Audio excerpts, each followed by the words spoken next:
기사에 성매매 천국이 되어가고 있는 뭐 도쿄인가 그 정도로 지금 도쿄에 가보면 그런 유튜브들이 올라오는데 10대, 20대 초반 정도 되는 여성들이 쭉 줄 서 있는 그게 굉장히 많아요. 그 경찰들이 단속하러 가면 싹 사라지고 단속한다 하더라도 그냥 서 있는데 내가 뭘 했는데 그럼 뭐좀 뭐라고 그럴 거야. 통제가 굉장히 어렵다는 거예요. 단속이 엄청납니다. 그 인원들이.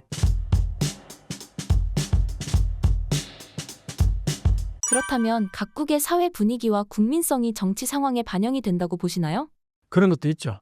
일본을 오랫동안 이제 관찰하면서 왜 일본은 우리하고 이렇게 다를까?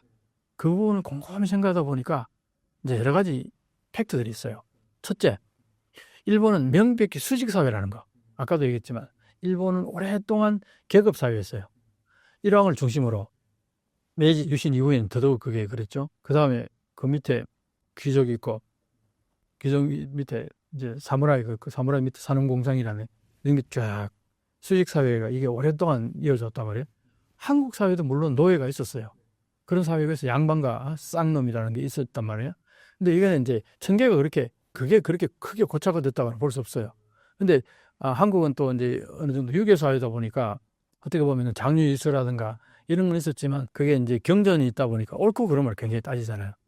그래서 한국은 시시비비를 굉장히 그래서 뭐 우리는 노론 소론 뭐 사색당파 이런 얘기 많이 하잖아요.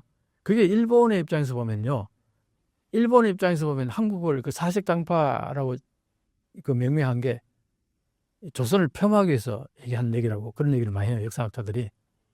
그런데 일본은 그게 없는 이유가 뭐냐니까 사무라이 사회였단 말이에요. 사무라이에서는 경전을 놓고 토론하지 않아요. 거기는 힘의 사회이기 때문에 힘에 능력이 있고 없고 물론 그 사람들이 교양을 갖추고 정말 뛰어난 사무라이도 있겠죠.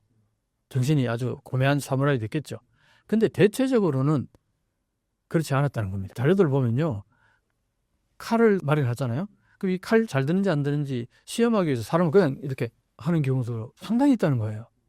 그런 게 자료들을 어떤 유튜브가 그걸 공개를 했는데 그걸 보고 정말 섬뜩해요. 한국에는 그런 일은 사무라이 사회가 일단 아니고 칼을 차고 다니질 않잖아요. 기본적으로. 그리고 어떤 문제가 있으면은 이제 사또가 저놈을 잡아들이랬다 해가지고 그래가지고 감옥에 쳐넣잖아요. 그러고 나서는 또 재판을 합니다. 한국은 그렇게 해요. 권장을 100대 때려라, 뭐, 주리를 틀라. 이런 과정이 있잖아요. 근데 일본은 그게 없이 그냥 사무라이 그냥 목을 그냥 베어버려요. 그 자리에서. 그런 사회다 보니까 일본 사회는 다떼마요와 혼내라는 게 생기는 거죠. 특히 남 앞에서는 무조건 좋은 모습을 보이는 거예요. 그래야지 언제 칼 날올지 모르잖아요. 그러니까 그게 이제 하나의 그 다떼마요가 된 거죠. 그래서 혼내하고는 이제 다떼마요하고 많이 분리되게 일단 행동한다. 근데 한국은 그게 아니잖아요. 한국은 혼내 다떼마요를 나눠지는 게 별로 없어요. 대부분 보면은 뭐 다이렉트로 얘기하죠. 굉장히 직설적으로 얘기하니까 상대방이 뭔 생각하는지 그냥 투명한 유리알처럼 다 보이잖아요. 우리는 제가 화나는지 아니면 기분이 좋은지 나쁜지 우리는 처음 보면 대충 알잖아요. 근데 일본 사람들 항상 밝게 인사하고 예의 바르게 하더라도 속으로는 전혀 딴 생각할 가능성이 상당히 농후하다. 그래서 그런 부분이 이제 차이가 많이 나죠. 일본인들이 친절하고 예의 바르고 삭삭하고 젠틀맨하게 느껴지고 이런 얘기들 많이 하잖아요. 그게 언제적 이미지냐 하면은 우리가 일제시대 때 그런 이미지를 느끼진 않았을 거라고요.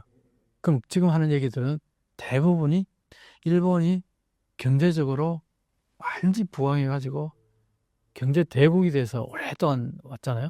그때 모습들을 보고 하는 거예요. 그게 뭘 말하냐? 현재 일본은 전혀 그렇지 않으니까. 결국은 뭐냐? 항산이면 항심이라는 얘기했죠. 내 곳간에 쌀이 두둑하면 거기서부터 인심이 난다는 얘기잖아요. 그러니까 그 당시에 일본은 여유가 있었던 거예요. 삶이 여유로우니까, 넉넉하니까. 그러니까 뭐 짜증낼 일이 별로 없는 거죠. 내가 오주머니에 항상 두둑하니까. 그게 일본의 오랫동안 그 선진국 60년대 중반에 도쿄올림픽 64년도 치르고 나서부터 그때부터 이후로 얼마 안 있어서 이제 선진국으로 진입했잖아요. 자, 그러면 60년대 중반 후반부터 70년대, 80년대, 90년대 만약에 이 시점에 일본을 갔던 사람들은 이게 30년 전, 40년 전 인상이잖아요. 다 여기서 머물고 있는 거야. 일본에 대한 이미지가.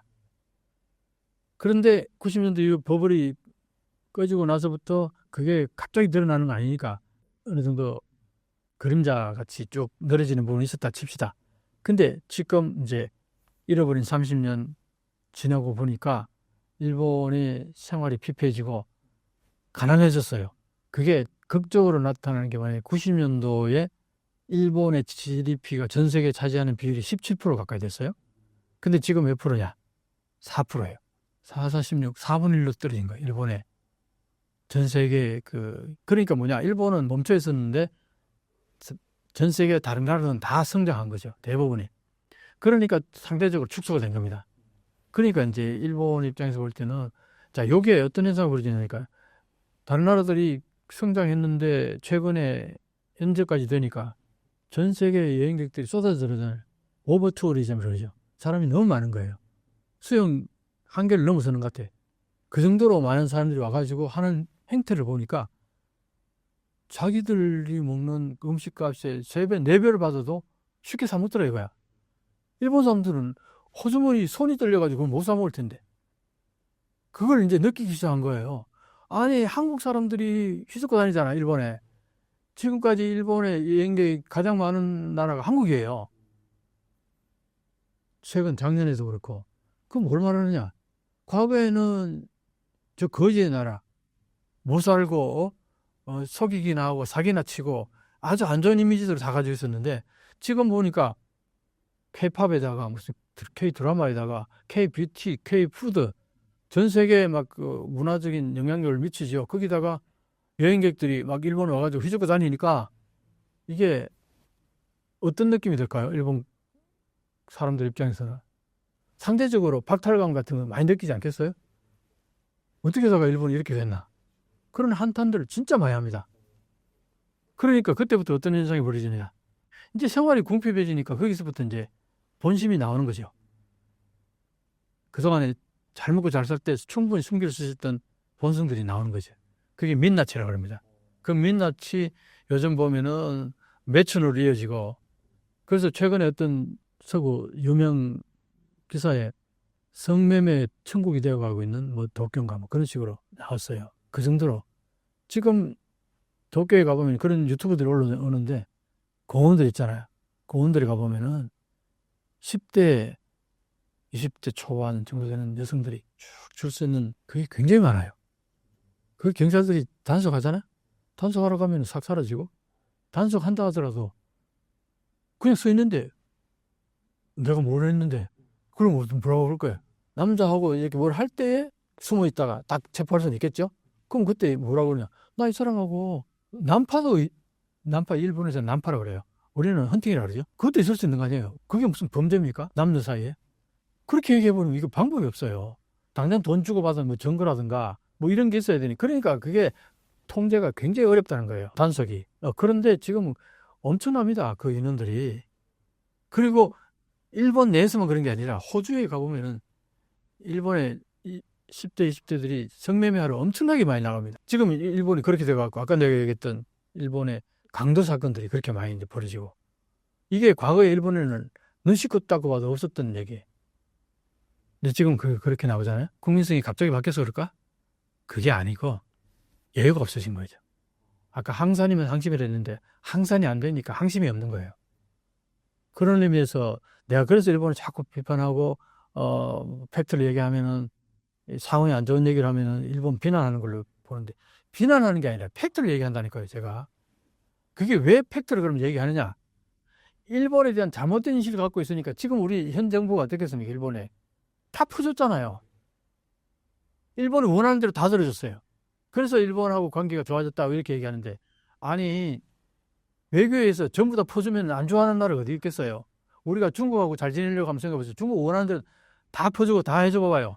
중국이 한국을 싫어하겠어요? 지금 이 정부가 중국하고 사이가 별로 안 좋잖아요. 왜? 사사건건 시시비비를 가리니까 안 좋아하는 거예요. 외교에서는 그럴 필요가 있는 거죠. 그 일본한테는 왜 그렇게 안 하냐 이게요. 그런 의미에서 보면은 왜 이런 시간이 아까 내가 얘기했잖아요. 지금 이 윤석열 대통령은 70년대에 살고 있다. 70년대 일본의 모습을 보고 그때 그 인상을 가지고 예전에 가지고 있는 거예요. 그런 사람들이 한국에 꽤 있어요. 특히 중장년층으로. 그건 일본도 마찬가지예요. 중장년층은 한일 관계를 이렇게 봅니다. 일본이 압도적으로 강했던 그때 모습 그대로. 그때 한국이 형편없었단 말이에요. 그 인식 그대로 가지고 있는 거예요. 그거는 일본이나 한국이나 거의 큰 차이가 없다는 거예요. 그런데 이게 나이 연령대가 이제 젊어질수록 바라보는 시각이 이렇게 돼가는 거예요. 지금 10대, 20대들은 한국을 자기들 밑에 있다고 절대 생각 안 합니다. 오히려 한국이 여러 가지로 일본보다 앞서 있는 부분이 많다 이렇게 인식하지. 이게 팩트예요. 그러니까 10대, 20대들이 오히려 객관적인 사실들을 더 정확히 알고 있다는 거예요. 그건 왜 그러냐? SNS로 정보가 엄청나게 공유가 되니까. 근데 장노년층은 SNS를 별로 안 하잖아요. 전통적인 이제 매스미디어를 통해서 보는 거는 항상 그 고정관념에서 거의 벗어나지 않거든요. 외교라는 거는 그 국력에 걸맞게 행동을 해야 돼요. 쥐뿔도 힘이 없으면서 막 대국에 엉겨붙는 거 그거 별로 안 좋아요. 한국은 그런 경향이 없잖아요. 좀 있습니다만. 근데 지금은 과거에는 한일 관계가 워낙에 힘 차이가 나니까 일본한테 아쉬운 소리도 하고 일본이 뭐 지들 하고 싶은 대로 역사 반성 제대로 안 하고 해도 뭐 어쩔 수 없지 하고 체념하고 받아들이고 이런 부분이 있었는데 지금은 그럴 이유가 없는 거예요. 그만큼 한국이 이제 성장을 했고 1인당 GDP 같은 거 보면은 우리가 일본보다 몇 년 전부터 앞서 있어요. 실질 임금도 훨씬 일본보다 높고 20, 30% 높다 그래요. 우리가 훨씬 더 깔끔하고 깨끗하고 매력적으로 잘 사는데 왜 일본 앞에 고개를 숙여야 되냐 이거예요. 그런 의미에서 내가 팩트를 정확히 보자 이 얘기를 하는 거예요. 일본을 너무 과대평가하지 말고 한국을 너무 과소평가하지 말자는 얘기를 내가 계속 하는 얘기가 계속 그래서 일본의 내 팩트 옛날에 일본이 아니다는 것을 자꾸 알려주는 게 그게 일본 비판하는 걸로 받아들인 사람들은 뭘 몰라서 하는 소리예요. 그래서 내가 있는 그대로를 보게 되면 거기에서 정상적인 한일 관계가 형성된다 이 얘기를 하고 싶은 거예요. 한국의 민주화운동 성공과 달리 60년대 말 전공투 운동 실패 이후 일본 민주주의에는 어떤 바람이 불었나요? 60년에 미일 안보조약을 개정하려고 그랬어요. 요거 간단하게 설명해야 돼요. 미일 안보조약이 굉장히 중요한데 51년도에 샌프란시스코 강화조약을 맺으면서 이제 전쟁이 끝났으니까 이제 서로 화해하는 그게 샌프란시스코 강화조약이에요. 그때 거기에 한국도 못 들어가고 중국도 못 들어가고 대만, 북한 그때 대표성을 어디에 둬야 될지 모르니까 중국이나 소련은 그 당시에 중공하고 북한을 대표로 세우기로 말하고 미국은 한국과 대만을 대표하려고 그러고 그러니까 이게 합의가 안 이루어지니까 여기에 참여를 못하게 된 거예요. 그 샌프란시스코 강화조약 때 어느 정도 합의가 이루어지고 전쟁 배상도 어느 정도 하면서 그거와 별개로 하나 미일 안보조약이 맺었어요. 요시다 시게루 그 당시에 총리가 혼자 사인합니다. 보통은 강요들이 다 사인하는데 왜냐? 이게 너무나 불평등한 조약이 있기 때문에. 그래서 반드시 요걸 가지고 일본에 돌아가게 되면은 엄청난 비난을 받을 거다. 그런데 현재 미일 관계, 국력 차이 여러 가지 상황을 총합해서 보면은 이런 조약이 맺을 수밖에 없다. 이것도 좋은 조약이다. 요시다 시게루 그렇게 인식한 거예요. 그리고 그걸 자신감을 갖고 나한테 점을 돌던져라. 예전에 박정희 대통령이 나한테 침을 뱉어라. 딱 그 얘기예요. 요시다 시게루도 나한테 돌 던져라. 내가 다 그 감내하겠다. 그런데 나중에 지나가고 보면은 반드시 평가할 거다. 이 사람은 아주 외교관이거든요. 오랫동안 외교 관계를 맺으니까 국제 관계에 지식이 풍부했던 사람이니까 지금 현재 모습은 어쩔 수 없이 그렇게 맺어진 거야. 자, 근데 왜 어쩔 수 없이 그렇게 됐냐니까 요걸 잘 봐야 돼요. 한국 전쟁이 터지면서 일본의 고전에 맺었던 헌법, 평화헌법이라고 그러잖아요. 군대를 둘 수 없다고 얘기했다는 거잖아요. 그렇게 만들어 놓은 헌법인데 한국 전쟁이 딱 터지니까 미국에서 이 헌법을 개정해서 군대를 만들어라 이렇게 한 거예요. 네.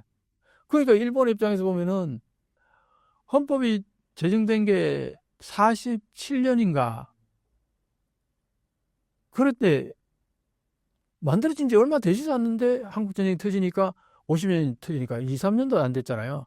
이 헌법을 평화헌법이라고 군대를 둘 수 없다고 그렇게 헌법이 제정되기까지의 우여곡절이 굉장히 많았는데 그럼에도 불구하고 그게 맺어졌으니까 얼마나 그 교육을 많이 시켰겠어요. 엄청난 변화잖아요. 군대를 못 든다는 거는. 군국주의까지 달렸던 나라가 군대를 못 두게 된 거는 극적인 변화잖아요. 이걸 교육을 안 시켰겠어요? 그때 군정에 있었던 메가드도 그렇고 요시다도 그러고 총칼로 흥했던 날은 총칼로 망한다. 그래서 일본은 두 번 다시 총칼로 뭘 하려고 하지 않겠다. 우리는 절대 앞으로는 그러지 말자. 이 맹세한 게 이 헌법이었다고. 그걸 교육을 엄청 시켰어요. 초등학교부터 중학교, 고등학생들 전부 다 국민들한테도. 그랬는데 몇 년 안 됐는데 한국 전쟁이 딱 터지니까 미국에서 그 헌법 개정해가지고 군대를 만들어라 그러니까 그게 안 되는 거예요. 잘. 메가드도 뻘쭘하죠. 자기가 제군들은 그 제군이라고 그랬어요. 그 내려다보는 거지 거의. 절대 앞으로 총칼로 가지고 다시 뭘 어떻게 하려고 하지 마라. 그렇게 교육을 시켰다고요. 그리고 그렇게 하면서 많은 일본 국민들의 찬사를 받았을 거 아니에요. 왜냐? 군국주의 때문에 피해를 받은 사람들, 일반 국민들도 많을 거 아니에요. 강제 동원돼가지고 사실 뭐 전쟁터에 나가서 사실은 개죽음이나 마찬가지잖아요. 거기다가 가미가제 특공대 같은 거. 그건 인간이 할 짓이 아니잖아요. 그렇게 해왔던 그게 다 일반 국민들 입장에서 보면 시키니까 어쩔 수 없이 한 거 아니에요. 그 피해라고요. 근데 일반 국민들 입장에서는 이제 그렇게 안 해도 되니까 쌍수 들고 박수 치고 환영한 거예요. 좋은 다시 이제 전쟁터 안 나가도 되겠다. 그게 일본의 평화법이고. 그렇기 때문에 그때 국민들 지지도가 높았기 때문에 지금까지도 한 번도 헌법 개정이 안 되는 거예요. 우익들이 그렇게 개정하려고, 헌법 개정하려고 그렇게 발버둥을 치면서 지금도 개정 안 되는 이유가 그건 뭘 말하냐. 일반 국민들도 옛날 군국주의자들에 대해서 좋게 보지 않는다 얘기예요. 자, 그런 상황이었는데 그러다 보니까 어떤 현상이 벌어지냐니까 일본에 군대가 없잖아요. 군대가 없으니까 군대가 있는 나라끼리 동맹관계가 맺어지는 거야. 그래야 한국과 미국은 상호방위조예요. 상호방위조야. 우리가 공격받으면 미국이 우리를 도와주고 미국이 공격받으면 우리는 도와줘야 되고 이게 가능한 거예요. 근데 일본은 군대가 없잖아요. 그러니까 일방적으로 미국이 지켜준다 이렇게밖에 될 수 없잖아. 그 미국이 나는 그게 못해 이렇게 된 거예요. 그러니까 이게 이상해진 거예요. 일본을 점령하기 위해서 들어왔던 미군들이 이제 평화조약이 맺어지면 셴버레도 강화조약이 맺어지면 이제 다 철수해야 될 거 아니야. 그래야 독립국가 되는 거 아니야. 그러면 자기 나라 군대를 만들고 이게 보통 국가인데 근데 뭐 그 당시에 2차 세계대전이 끝나고 나서 미군이 주둔했다가 다 철수하지는 않았어요. 조금은 뭐 철수하긴 했겠지만 어쨌든 일본의 그 군대를 미군을 그대로 주둔하는 대신에 그게 땅을 이제 주는 거 아니에요. 미군 기지를. 그거 주는 대신에 우리를 지켜달라. 이렇게 요시다는 그렇게 협상을 한 거예요. 우리가 군대가 없다고 해서 미국이 못 지켜주겠다 그러는데 동맹관계라는 건 꼭 군대만 가지고 맺어진 게 아니지 않느냐. 군대 말고도 대체될 수 있는 게 있을 거 아니야. 돈을 준다거나 아니면은 뭐 물품을 제공한다거나 그런 의미에서 보면은 일본은 미군에게 기지를 제공해 주지 않냐. 그러니까 우리는 기지를 제공해 주고 우리는 물건을 가지고 당신들을 도와주는 거고 당신들은 군대를 가지고 우리를 지켜주라. 그럼 이게 쌍무적인 게 되지 않냐. 이렇게 강변을 했어요. 요시다가. 그래서 어쨌든 미국은 그걸 받아들이지는 않았지만 그렇게 해서 어중간하게 조약이 맺어지다 보니까 미국이 일본을 지켜준다는 단어가 없는 거예요. 지켜줄 수도 있다. 이게 동맹국가라고 할 수 있어요? 요 조항을 가지고서 그 다음에 뭐 만약에 일본 국내에서 소요 사태가 벌어지면은 미군이 그걸 통제한다. 그 다음에 미군 기지는 미군이 원할 때 아무데나 언제든지 만들 수 있다. 이런 조항들이 들어간 거예요. 그러니까 한번 보세요. 그걸 가지고 국내에 들어왔더니 난리가 났죠. 이게 무슨 조약이냐. 안 그래요? 아직도 그냥 식민지지, 반식민지지. 그래서 요시다는 엄청나게 공격을 받았습니다. 그래서 그게 51년도 맺었던 걸 60년도 기시 노부스케, A급 전범 용의자였던 기시 노부스케가 총리가 돼요. 사면 복권을 미국이 해주고. 그러니까 일본에서는 A급 전범이라고 3년 반을 감옥살이 했던 사람을 풀어주면서 총리까지 시켰어요. 미국이. 그러니까 일본에서는 A급 전범은 이제 없는 거예요. 기시 노부스케가 총리가 되는 순간 왜? 미국이 A급 전범은 사면 복권을 해준 거니까. 그러니까 A급 전범은 이제 없는 거예요. 그렇게 된 겁니다. 기시 노부스케가 소원이 뭐냐니까 이 불평등 조약을 평등하게 개정하는 거. 이게 그 사람의 소원이었죠. 그래서 총리가 되자마자 이걸 개정하려고 그랬는데 그 전에 대등하게 개정하려고 시게미츠 마모루라는 외무장관이 대등하게 맺으려고 갔다가 미국한테 콧방귀도 안 끼는 대응을 받았다는 거예요. 왜 그러냐 했더니 대등하게 하자 하니까 미국이 하는 얘기가 니들 헌법 때문에 이 군대가 없지 않냐. 군대가 없는데 어떻게 대등하게 되냐. 한마디로 그냥. 그래, 네가 그러면 그 개정할 수 있냐? 헌법 개정할 수 있느냐? 헌법 개정해서 군대를 만들 수 있느냐? 그게 안 되잖아요. 그러니까 처절하게 실패했다 그래. 그 외무부 장관이 대등하게 이걸 개정하려다가 그걸 그 당시에 기시 노부스케 옆에서 본 거예요. 그래서 일본의 현재 현실로 봐서는 대등하게 맺어줄 수 없다. 그렇지만 지금 현재 이 모습은 너무나 심하다. 그래가지고 안보 개정을 해요. 안보 동맹을. 그 개정을 할 때에 난리가 난 거예요, 학생들이. 유시다 시게루는 헌법을 개정하지 않는다는 전제하에 현재 헌법을 철저하게 지킨다는 가정하에 그냥 땅을 주고 우리 지켜달라. 이런 거니까 말려들 염려가 없잖아요. 일방적으로 미국이 지켜주는 거니까. 근데 이게 헌법, 안보 개정이 되면 어떤 현상이 벌어지냐. 이제 동맹관계로 좀 더 가까워 가는 거야. 그러니까 동맹관계로 가까워져 간다는 건 뭐냐. 일반 국민들 입장에서 볼 때는 군사적인 색채가 더 짙어진다. 이렇게 본 거예요. 군사적인 색채가 짙어지게 되면은 또다시 전쟁에 우리가 말려 들어가는 거 아니냐. 끌려 들어가는 거 아니냐. 그런 우려를 한 거죠. 그래서 그때 동맹대 학생들이나 대학생들이 막 엄청나게 그 당시에 20, 30만 정도가 막 데모를 하고 그랬어요. 그게 안보투쟁이라래. 전설적인 안보투쟁이라. 그때 동맹대 여학생이 한 사람이 그 건물에서 옥상에서 막 떨어져서 죽고 그 시위하는 과정 속에서 그때 그래봐야 우리는 얼마나 많이 죽었습니까? 옛날에 시위하다가 끌려가서 공문당이 죽기도 하고 절톱 맞아 죽기도 하고. 근데 그 당시에 안보투쟁이 아무리 그렇게 격렬했다 해도 한 사람 죽었어요. 여학생 하나. 근데 어쨌든 그걸로 인해서 기시 노부스케는 뭘 고쳤냐 하니까 지켜준다.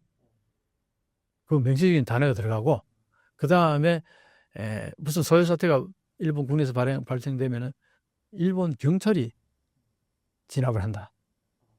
그 앞에는 미군이 있잖아요. 이거 없어지고 그 다음에 미군 기지를 만들 때 일본 정부하고 협의를 한다. 앞에는 어땠어요? 미군이 만들고 싶을 때 만들고 싶은 장소에 아무 데서나 미군 기지를 만들 수 있다. 이거였거든요. 이게 말이 안 되잖아. 요걸 고친 거예요. 그렇게 보면은 장기적으로 보면은 객관적으로 보게 되면은 기시 노부스케는 일본의 국익을 위해서 어느 정도 레벨업을 시킨 거죠. 이 조약을. 그런 측면에서 긍정적인 부분이 많은데 그 당시에 그렇게 반대하고 막 엄청나게 투쟁했던 이유는 기시 노부스케라는 인물 때문에 그런 거죠. 이 사람이 엄용하고 A급 전범에다가 군국주의의 그 핵심적인 인물이었거든요. 그러니까 거기에 대해서 요괴라는 별명이 있어요. 요괴. 쇼와의 요괴라 그러나 이 사람이 머리가 아주 비상했다 그럽니다. 동맹대에서도 뭐 거의 톱 클래스의 항상 성적이 좋았고. 그러니까 이 사람에 대한 그 이미지가 굉장히 안 좋았던 거죠. 이 군국주의 냄새가 너무나 강했던 거예요, 이 사람이. 그 야베 외조부잖아요. 그 아베 총리가 그렇게 우익적이었던 이유는 이 할아버지를 가장 존경했대. 이 할아버지는 A급 전범 용의자예요. 3년 반 동안 감옥에 살았던 사람이에요. 이 과정 때문에 일본에서는 60년대 안보 투쟁이 있었잖아요. 자, 그러면은 그 뒤로 계속 뭔가 시위 같은 게 있었느냐?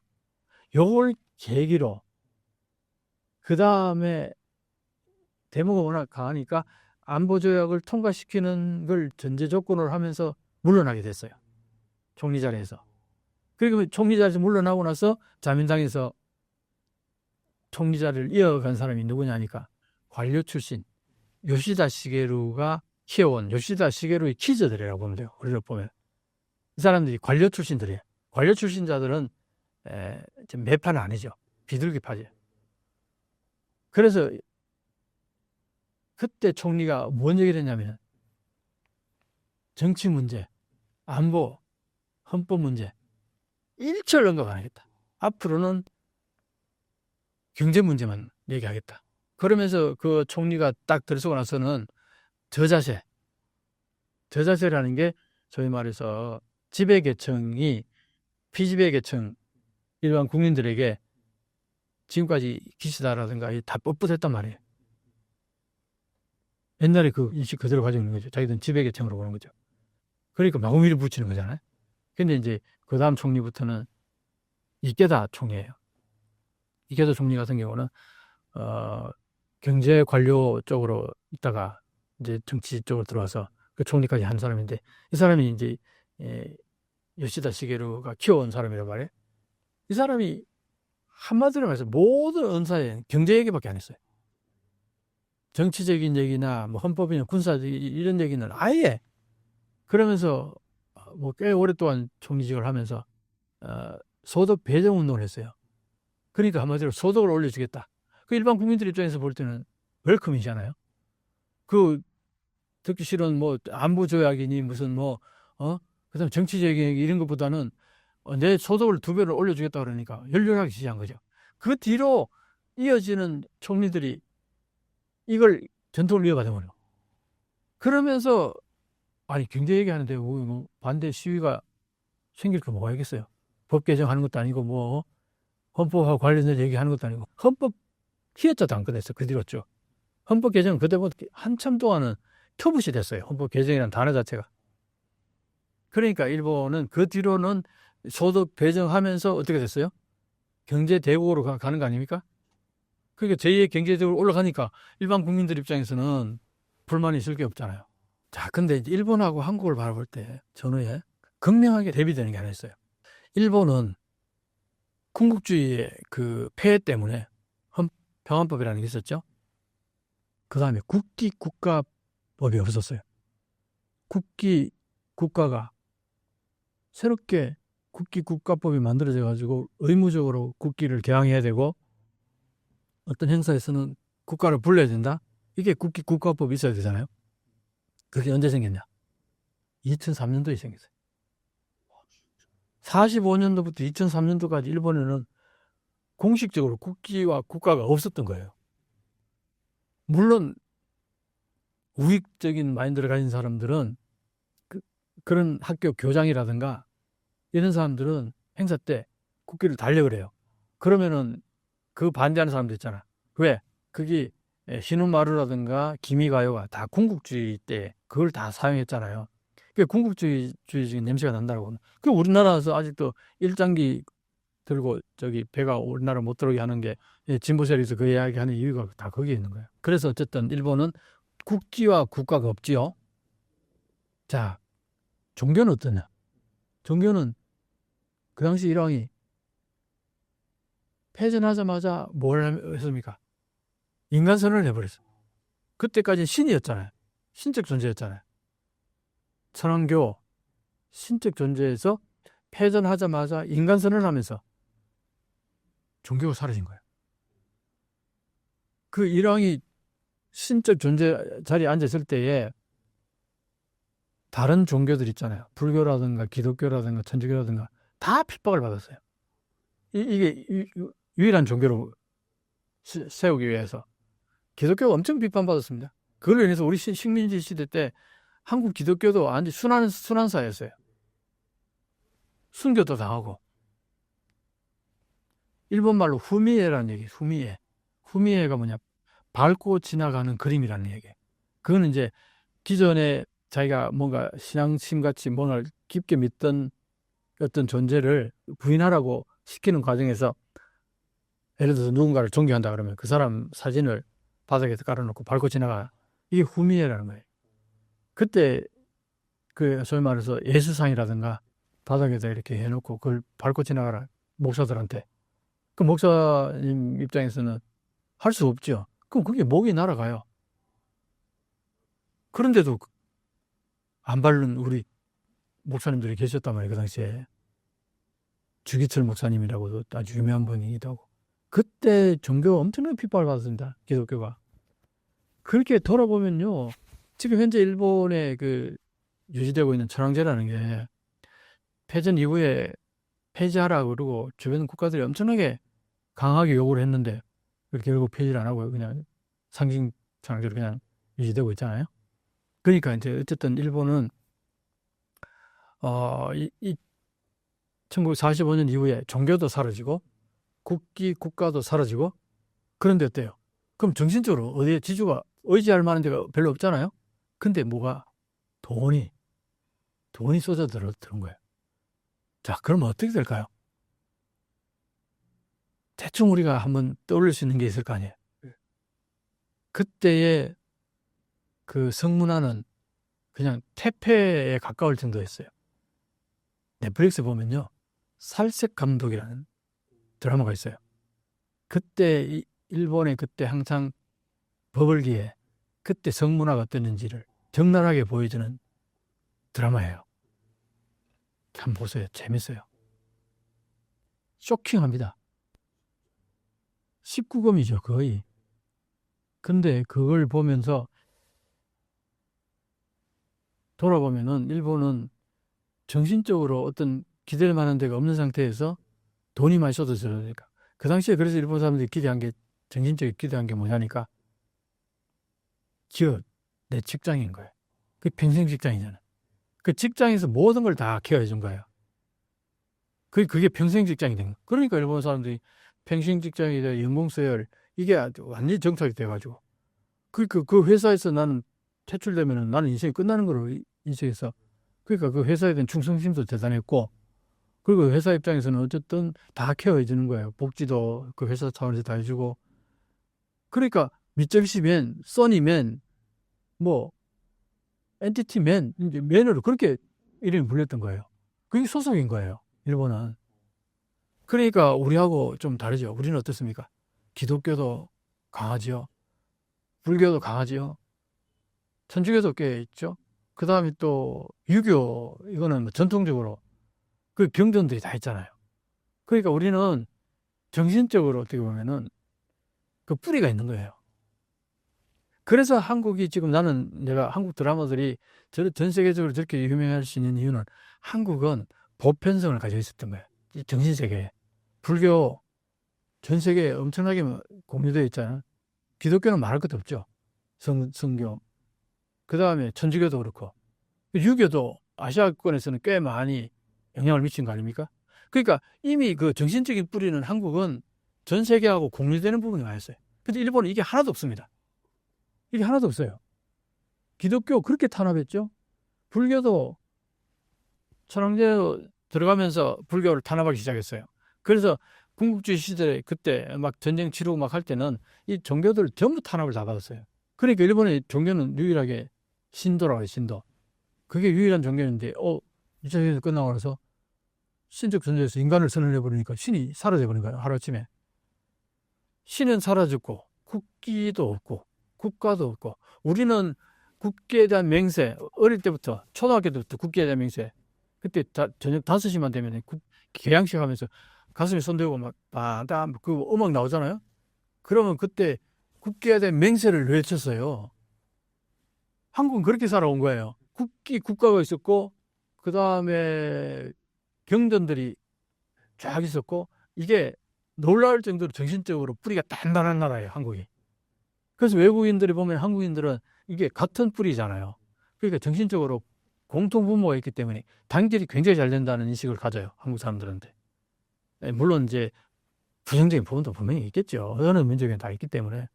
뭐 옛날에는 뭐 서로 시기 질투하고 외국에 나오면은 지들끼리 맨날 싸우고 뭐 그런 얘기도 많이 있었는데, 최근에는 그런 얘기 별로 안 들립니다. 자, 그러니까 정신적으로 한국은 그렇게 하면서 종교라는 게 수직 문화가 아니잖아요. 종교는 대부분 보면은 평등합니다. 신 앞에 평등을 강조해요. 그러니까 한국 입장에서는 평등의식이 굉장히 강합니다. 그래서 이게 민주주의를 발전할 수 있는 토양이 한국은 꽤 오래전부터 뿌리 내리고 있는 거죠. 그래서 지금 현재 한국이 이렇게 민주화가 진전이 있을 수 있대요. 그런데 일본은 어떠냐? 그게 아니라는 거예요. 종교가 일단 없다는 거. 그 다음에 이제 국기국가가 겨우, 그래서 국기국가를 강조하면서 야수군의 진사를 강조하는 게 이게 우익적인 마인드예요, 이게. 국가에 충성하게 만드는 거예요. 과거에 국가에 충성하게 만들어가지고 그 생 난리를 펴가지고 자기 백성을, 자기 국민들을 350만 명이나 전쟁터에 몰아가서 죽게 만들었다. 거기에 대해서 일반 국민들은 국가에 대한 굉장히 터부시기가 강했어요, 일본에서는. 지금도 그런 부분이 남아있어요. 그래서 마이너버 카드가 쉽게 그 발급이 안 되는 이유가 국가에 대한 불신이 기본적으로 깔려있어서 그래요. 국가가 내 정보를 통제한다, 내 정보를 다 관리한다, 이거 싫어하는 거예요. 싫은 거예요. 그래서 마이너버 카드 잘 진전이 없다. 그렇기 때문에 일본은 디지털화가 더딜 수밖에 없다. 그래서 내가 일본에 대해서 늘 비판하는 이유가 디지털화가 안 되니까 생산성이 낮죠. 지금 웬간한 제품들은 전부 디지털화돼서 거기에서 부가가치가 급팽창하는 거지 아날로그 산업에서 뭐 얼마나 부가가치가 높아지겠어요. 근데 일본은 대부분 아날로그 사원에 그러니까 거기서 부가가치가 크게 늘어나지 않는 거예요. 꾸준할지는 몰라도. 그러니까 소재 부품 장비가 튼튼하다는 거는 그게 다 아날로그적인 마인드거든요. 오랫동안 이어오던 기술 조금씩 개선해가지고 발전한 거니까. 일본은 이제 부가가치가 갑자기 팍 뛰고 이러진 않아요. 그러니까 일본이 디지털화가 안 돼 있으니까 생산성이 낮았어요. 임금을 못 올려주니까. 그럼 임금 못 올려주니까 수요가 늘어지지 않을 거예요. 그러니까 경기가 활성화 안 되는 거죠. 그래서 지금까지 계속 성장이 없이 현상 유지 정도밖에 안 됐다 이 얘기예요. 자, 여기서 또 하나 핵심적인 게 또 뭐냐면 일본은 자위대가 있잖아요. 그 자위대에 들어가는 멤버들이 어떤 사람들이냐. 과거에는 뭐 일반 대학 나와서 가기도 했고 그런데 이제 지금은 자위대 양성하는 방위대학이 있죠. 근데 방위대학이 과거에는 자위대 복장을 입고 나오면 돌팔매질 맞았어요. 이놈들 세금 도둑이라고 다 쓸데없는 짓도 돈 버는다 그래서 그래서 되게 이미지가 안 좋았어요. 자위대는. 근데 한국은 어떻습니까? 옛날에 우리 지지도 못 살 때 50년대 60년대는 60년대 70년대까지도 시골에서 공부 잘하는 애들이 많이들 육사 회사 공사 사관학교를 많이 갔어요. 왜? 돈은 없고 서울에 뭐 어디 대도시에 유학 보낼 처지는 안 되고 근데 사관학교는 뭐 나름대로 국가가 다 관리해 주니까 사관학교를 많이 갔다고요. 그러니까 인재가 과거에는 사관학교 인재가 굉장히 우수한 인재들이 많이 들어갔단 말이죠. 그러니까 지금까지 한국은 육군사관학교 공사해군사관학교 육해 공군들이 딱 전통이 단단하잖아요. 선후배관은 쫙. 그러니까 군대 기강이 어느 정도 잘 잡혀 있다는 거죠. 거기다가 북한이 항상 주적이 있으니까 항상 트레이닝이 되고 거기 작전도 있고 그다음 우리는 또 베트남전도 참전했잖아요. 거기에서 전투력이 엄청나게 많이 그 실전을 경험하면서 거기에서 얻었던 노하우들이 나중에 군사 교육이나 군사 훈련에 많이 적용되잖아요. 그러니까 한국은 군대의 그 질적 퀄리티가 상당히 높은 편이에요. 근데 일본의 자위대는 그렇지가 않다는 거예요. 아까 얘기했잖아. 돌팔매질 많은데 그게 무슨 프라이드가 있겠어요. 그게 누가 가려고 그러겠어요. 지금도 자위대는 모집하면 항상 미달이에요. 지금도 몇만 명이 지금 못 채워 미달 상태인 거예요. 물론 이제 뭐 인구가 줄어들고 출산율이 적어지고 하니까 그런 부분도 분명히 있겠지만 기본적으로 자위대에 대해서 좋은 직장이다고 생각을 안 하는 거죠. 프라이드 같은 것도 뭐 그렇게 우리하고는 좀 다르죠, 맥락이. 그러니까 그런 의미에서 보면은 한국하고 일본하고는 여러 면에서 많이 달라요. 신사임당 시청자분들을 위한 한마디 부탁드립니다. 신사임당 시청자 여러분, 오늘은 상당히 그 바운더리 없이 제 경험, 그동안 일본에 대한 한일 관계에 대한 인식 이런 것들을 바탕으로 해서 또 새벽에 엄청난 일을 겪으면서 거기에 대해서 말씀을 많이 나눴습니다. 또 좋은 기회를 갖고 여러분들 찾아뵙는 기회를 삼았으면 좋겠고 그리고 한일역전TV 오셔가지고 좋아요, 구독 눌러주시면 요즘 제가 열심히 영상 올리고 있습니다. 많이 찾아주시기 바랍니다. 감사합니다.